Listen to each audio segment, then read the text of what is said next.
Duplex avec Jean Michelin du groupe Jeanlin Automobile. Jean-Michel, bonjour. Bonjour. Ensemble, on va faire un point puisque l'activité dans le secteur automobile s'est complètement arrêtée. Alors, qu'en est-il au niveau de vos équipes et de vos garages? Eh bien, nous n'avons pas été épargnés puisque nous avons eu un arrêt brutal de l'activité dès le 16 mars. On a coupé tous les moteurs. Nous avons décidé de fermer nos 50 sites, que ce soit au niveau des ateliers et des showrooms. En fait, on a eu 24 heures pour livrer un maximum de véhicules et restituer les voitures qui étaient bloquées dans nos ateliers. Donc ça, c'était effectif dès le mardi 17 mars. Bon, depuis, bien évidemment, on s'est organisé, puisque nous avons la chance d'avoir au sein du groupe un centre d'appel, la société Caris qui est à Vauglan, et un numéro unique que nos clients connaissent bien, le 04 201 01 201, qui nous a permis justement donc d'assurer la mobilité de nos clients. Sur simple appel téléphonique, nous leur ouvrons nos ateliers sur rendez-vous. Notamment pour les soignants, les taxis, on fait environ 150 interventions par jour sous astreinte. Et puis également, cela nous permet de conserver un lien commercial avec nos clients prospects, puisque sur le plateau, nous avons des commerciaux qui peuvent traiter les demandes Internet de nos clients, notamment pour les ventes de véhicules locatifs. Alors, on reviendra dans quelques instants sur la réouverture de vos concessions. J'imagine qu'il y a plein de points à valider en amont. Mais qu'en est-il de la situation économique pour les concessions automobiles en général et pas seulement votre groupe? J'imagine que vous dialoguez avec d'autres référents. La situation elle est très complexe.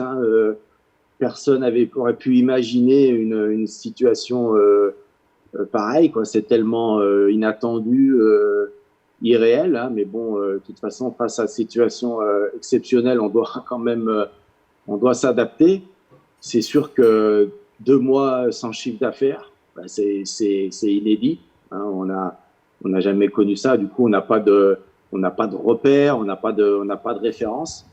Donc, on manque cruellement de visibilité. Alors, à notre niveau, on a déjà actionné un peu tous les leviers à notre disposition. On a nos collaborateurs qui jouent le jeu, qui ont soldé leur congé payé pendant cette période de confinement. On fait du télétravail. On a à peu près une centaine de personnes qui sont en télétravail.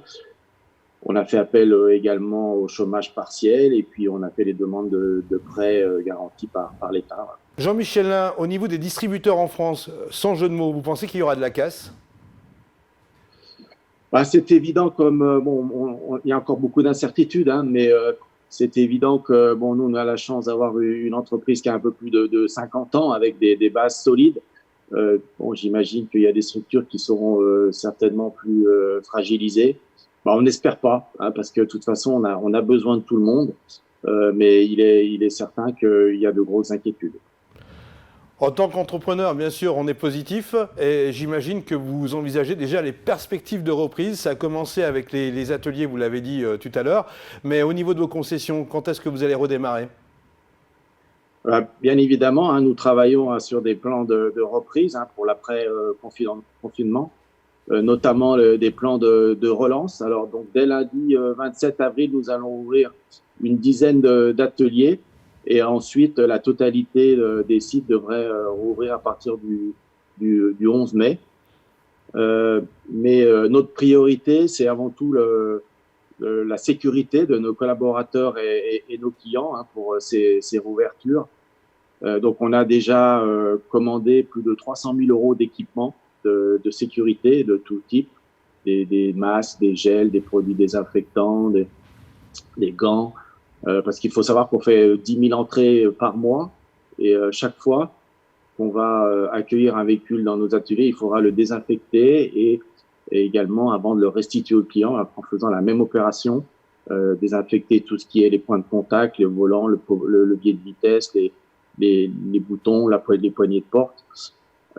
Et donc ça nécessite également de définir des protocoles extrêmement stricts sur la partie sanitaires. Et on travaille également à définir redéfinir un peu les parcours clients pour conserver ces règles de distanciation. Voilà, on essaye un peu d'inventer une nouvelle relation client sans contact. Et puis peut-être, on va aussi certainement proposer à nos clients d'aller récupérer les véhicules à leur domicile et les restituer à domicile, et également des livraisons de véhicules sur le lieu professionnel ou à domicile. Voilà, donc on essaye d'être un peu imaginatif pour justement optimiser cette reprise.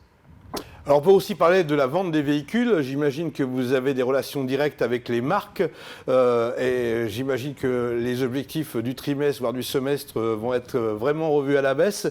Comment ça se passe? Il y a des négociations? Vous voyez des ouvertures? Alors, pour l'instant, c'est un peu tôt, hein, il y a trop d'incertitudes. Tout le monde vit un peu au jour le jour. On suit les annonces des pouvoirs publics. Bon, c'est certain qu'il y aura, comme dans toute crise, hein, il y aura des opportunités. Moi, je pense que les tendances de consommation qu'on avait observées avant la crise vont s'accélérer. Tout ce qui est la vente de véhicules d'occasion, le digital, le véhicule connecté, les véhicules plus propres. Il y aura aussi certainement une autre relation, un autre besoin dans la mobilité, hein, des clients avec des nouvelles formules de mobilité. Je pense aussi à la location courte durée, hein, qui devrait prendre de l'ampleur.